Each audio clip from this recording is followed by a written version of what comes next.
Good evening and thank you for joining us. I'm Callum Smith in for Bruce Frisco. It's Monday, March 2nd. This is CTV News.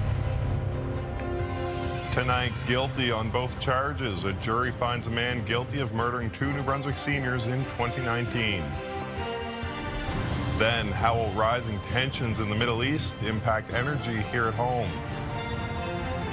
Then, after India, Premier Susan Holt aims for mining and minerals deals in Toronto.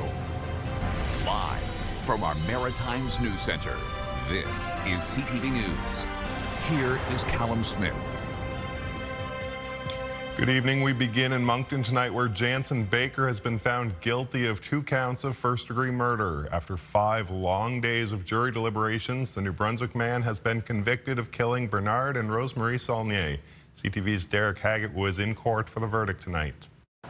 The agonizing wait is finally over. After 5 days of deliberations, 8 weeks of trial, and over 6 years since Bernard and Rosemarie were murdered, the Saulnier family has a verdict. Janson Baker was found guilty Monday night of 2 counts of first-degree murder. These murders shocked our community and left devastated the family and loved ones of Rosemarie and Bernard Saulnier. When the verdict was read, a member of the Saulnier family cried out. After the jury was thanked and excused, the family hugged each other and wept. The Saulniers, both in their 70s, shot in the head in their Dieppe home on September 7, 2019. 6+ years later, justice for the family.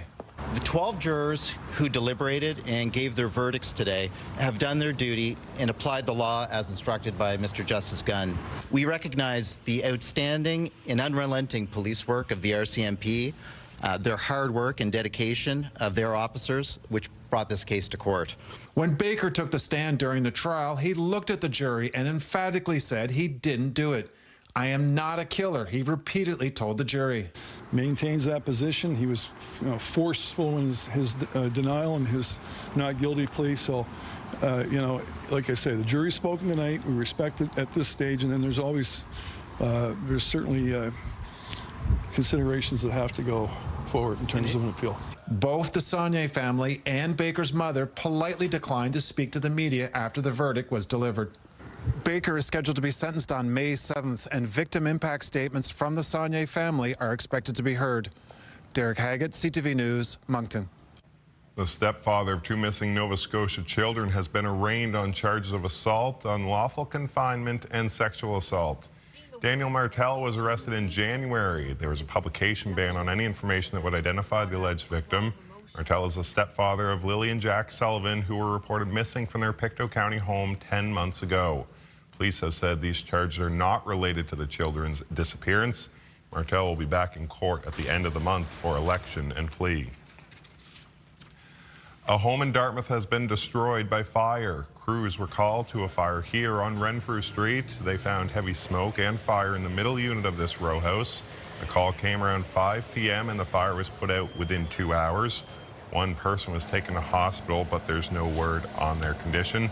Halifax Fire says while the home was a complete loss, the houses on either side were saved, but with minor damage. Hope and fear grip members of the Iranian community in the Maritimes as they watch what's playing out in the Middle East. The latest eruption of violence is also creating concerns about fuel prices and travel, and how our region will be impacted. CTV's Jonathan McGuinness reports.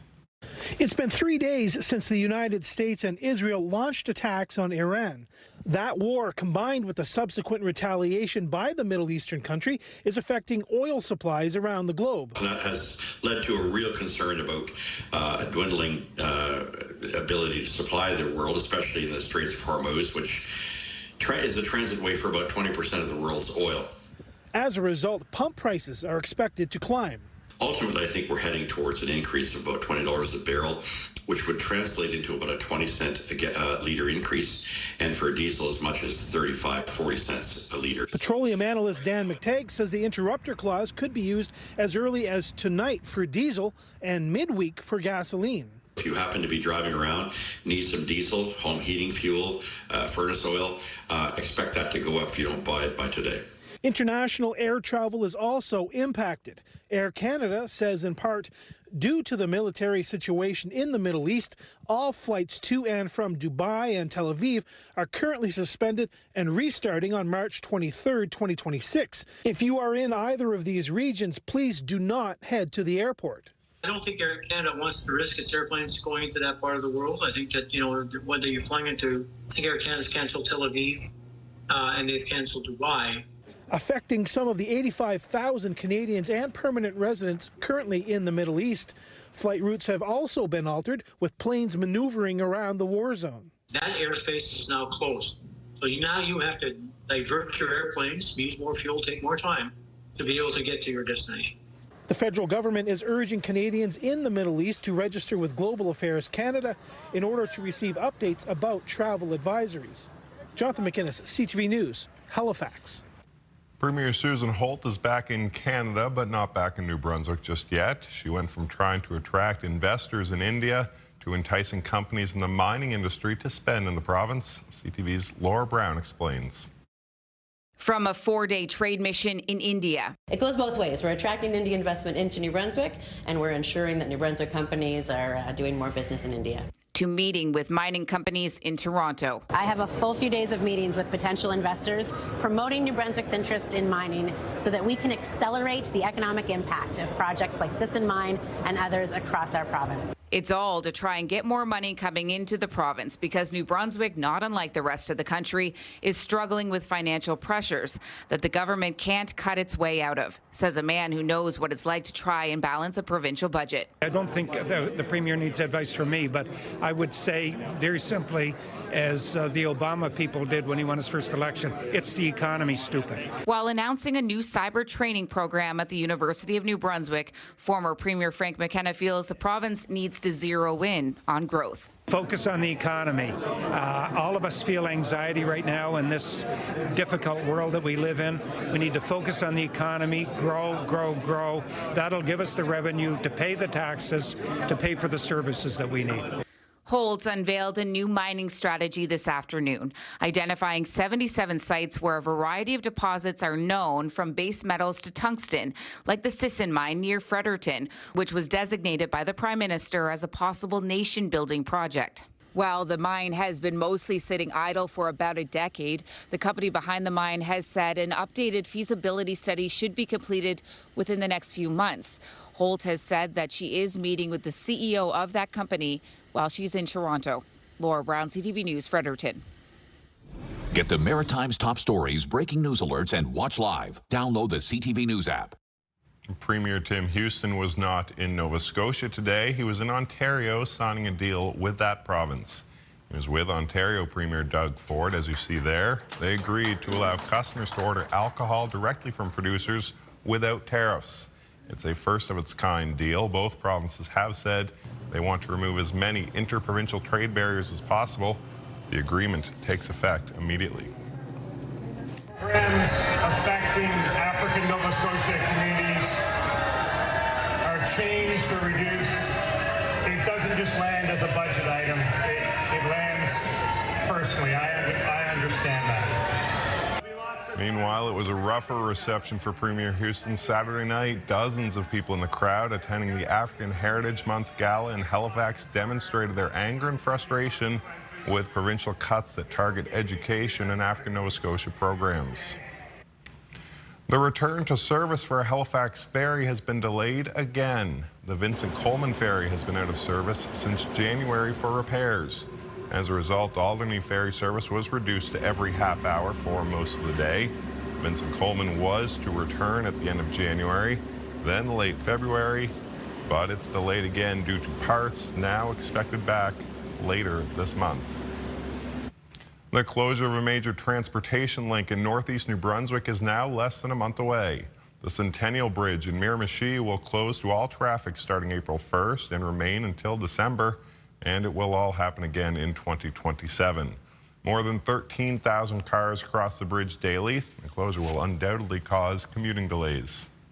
It will be monitored daily, and the main thing is public safety and making sure that traffic keeps flowing without too many problems. The city has set up a special website and alert system about the closure. A public information session was held last week. All right, still to come tonight, Kaylin's full forecast for the work week ahead, but next, ensuring a harvest this season. After a disease devastated the industry, PEI producers are eager to get oysters back on the market. Stay with us. We'll be right back.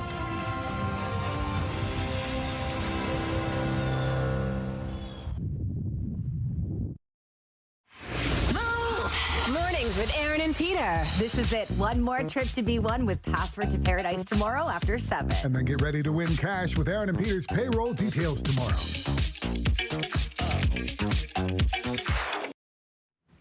Welcome back. Oyster growers on PEI are preparing for the season after a year of disease left some with nothing to sell. Producers have met to talk about what it will take to protect the seafood supply, coastal jobs, and livelihoods. CTV's Maria Saru reports. These tools. Around the room, there were some worried faces, listening closely and taking notes. 2 oyster diseases, MSX and Dermo, meant major losses for many last year, and they're hoping the next season will be more successful. We have some growers that didn't make any sales last year. 0. The PEI Aquaculture Alliance's Peter Warris says industry leaders on the island have been looking for ways to slow the spread. But in the meantime, resistance is a key part of recovery. A private PEI company is purchasing oysters from the U.S. that have held up better against parasites, so those traits can be bred into local product. Short-term solution to the problem of getting resistant genes, for want of a better expression, into the local population. It's not a long-term solution. Part of the fear here is losing production capacity if growers walk away. The impact goes well beyond the water. Oysters are very, very popular right now. You know, they're an iconic species, an iconic food. In terms of coastal jobs and rural communities, aquaculture it's basically a cash draw. It's an economic driver. He adds some are on operating loans and are struggling to make payments. Late last year, the PEI government launched the Oyster Growers Income Stabilization Program to provide a financial safety net. Some industry leaders say it's a good start, but won't cover all future needs. Maria Saru, CTV News, Summerside, Prince Edward Island. All right, thank you so much. It's time now for a quick break. When we return, though, your complete maritime weather forecast. There's a look at the snowy Halifax waterfront on this Monday evening. Stay with us. We'll be right back.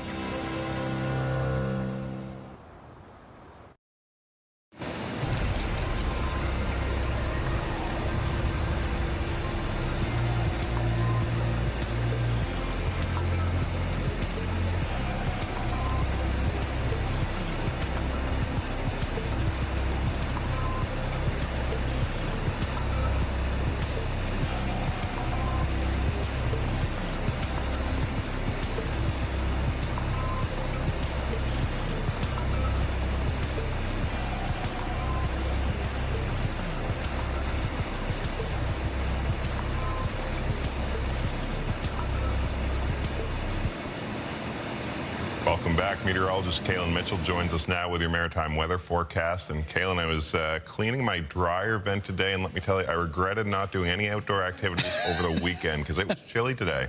Yeah, it was a little bit bitterly cold this morning in the Maritimes, that's for sure, and bitterly cold early March temperatures tonight for the region as well, underneath a mostly clear sky as we sit underneath this area of high pressure.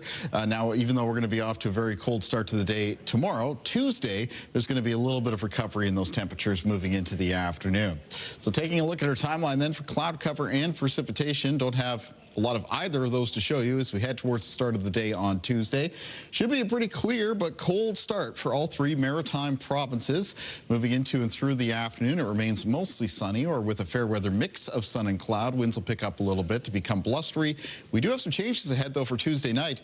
It'll be increasing cloudiness for the region Tuesday evening and followed up by around the mid to late evening hours, the arrival of some snow in the southwestern corner of the Maritimes, southwest of New Brunswick and the southwest of Nova Scotia. That snow will then continue to move in to Nova Scotia, southern New Brunswick, and eventually Prince Edward Island as we move through Tuesday night into early Wednesday morning. It is expected to mix with or turn over to rain for areas of Nova Scotia, especially around the Atlantic coastline and in the southwest of the province. But before that change over to rain happens, there certainly could be some accumulation in that snow, leading to some slippery road conditions first thing Wednesday morning. This is a fast-moving weather system, so the mixture of snow and rain will clear quickly as we move through Wednesday morning towards noon. Here's the snowfall outlook or what my expectations are for this weather system. Again, this is Tuesday night through Wednesday morning, and the most snow expected for interior areas of Nova Scotia, where it could be as much as 10 to 15 centimeters, even if some rain mixes in. Around the Atlantic coastline of that province in the southwest, it could be as much as 5 to 10 centimeters of snow, again, before some mixing with or turn over to rain. 5 to 10 centimeters of snow possible in northern areas of Nova Scotia, parts of the east of Prince Edward Island, and along the Bay of Fundy coastline, and much of the rest of the Maritime should see less than 5 centimeters of snow. Winds in the forecast for tomorrow mentioned that they pick up in the afternoon to become blustery, and some fairly widespread gusts expected to range between 30 and 50 kilometers per hour. Low temperatures in the forecast for tonight for many parts of the Maritimes falling down between minus 14 and minus 19. Some areas, especially in north and western New Brunswick, colder than that, with some lows down to the minus 20s. High temperatures in the forecast for tomorrow for northern New Brunswick between minus 2 and plus 2. The central and southern parts of the province with high temperatures between 0 and 3 degrees. Prince Edward Island on Tuesday with high temperatures of right around the freezing mark or just a degree above, including 1 at Summerside and Charlottetown. In Cape Breton tomorrow, it's highs between minus 2 and 0. For eastern areas of mainland Nova Scotia, between minus 1 and plus 1. Mostly low single digits for northern and central parts of the province. The Annapolis Valley for tomorrow with high temperatures near 3 degrees. And for the south shore of Nova Scotia, high temperatures between 1 and 3. Taking a look at the extended outlook for New Brunswick. Coming up again, Tuesday night into Wednesday morning, maybe some flurries or light snow for southern parts of the province. It's followed by a mix of sun and cloud on Wednesday. Slightly chillier temperatures for Thursday and Friday. Friday with a chance of flurries. And then temperatures moderate through the upcoming weekend into the start of next week. For Nova Scotia, in the outlook coming up Tuesday night into Wednesday morning is that mixture of snow and rain. Again, there could be some snowy, slippery roads around for the Wednesday morning commute. Flurries in the forecast for Thursday, a chance of flurries on Friday, followed by a mix of sun and clouds Saturday and Sunday. Temperatures rising through the weekend into the start of next week. And for Prince Edward Island, coming up Tuesday night to Wednesday morning, there's some snow, some flurries for the province. Further chance of flurries in both Thursday and Friday. Temperatures a little bit colder, highs around minus 4, but then temperatures are rising into and through the upcoming weekend. Callum. All right, thanks for that, Kaylin. It's time now for a quick break, but stay with us. We'll be right back.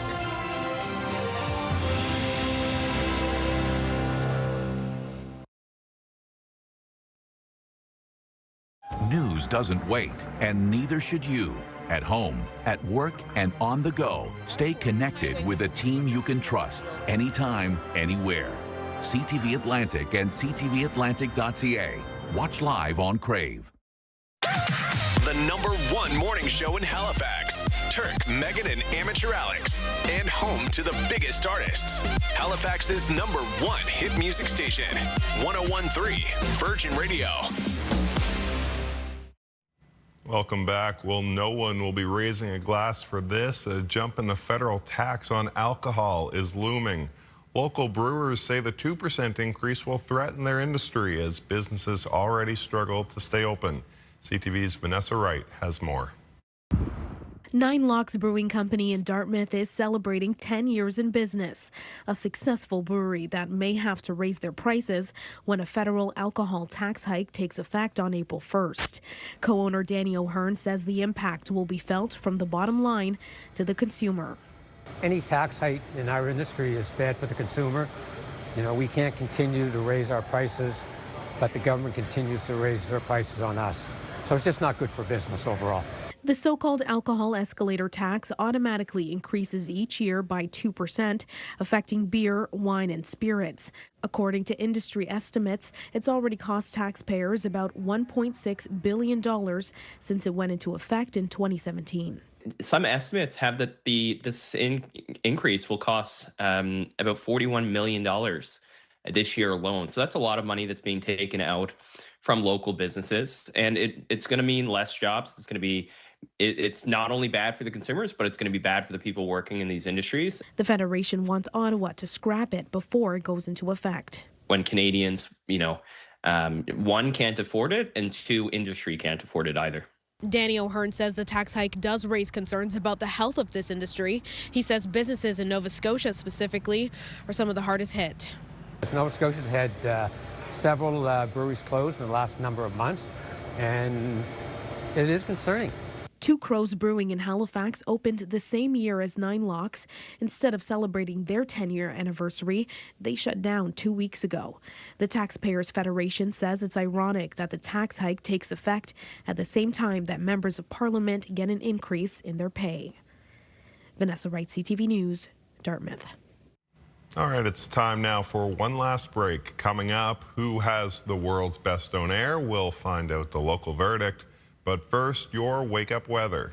It's Kaylin Mitchell with what you need to know in the morning as we take a live look at Fredericton, a chilly minus 17 degrees. Stay with us. We'll be right back.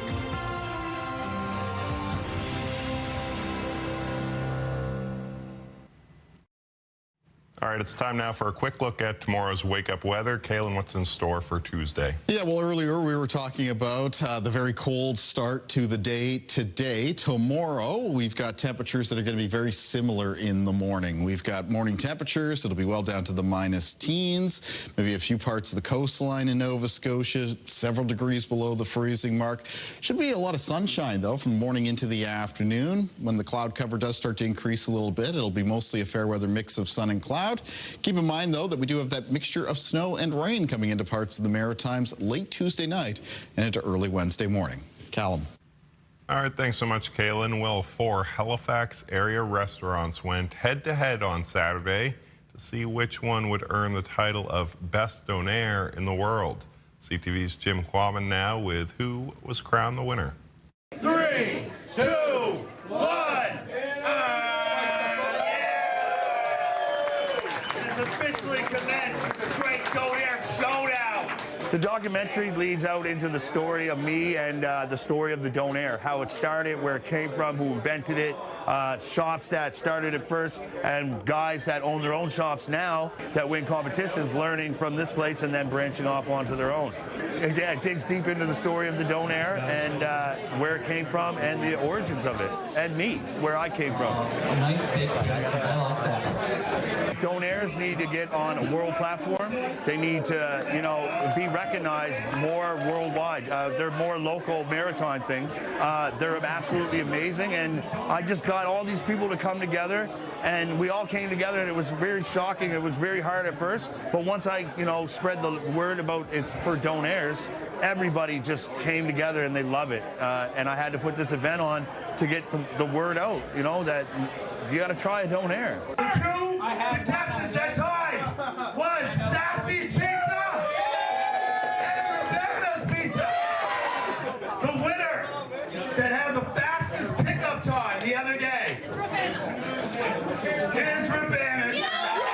We're the first winner of the best Donair in the world. I've been making Donair since 1976, almost 4 decades, and we use a good quality, top quality meat, and we use 15 type of spices in our Donairs.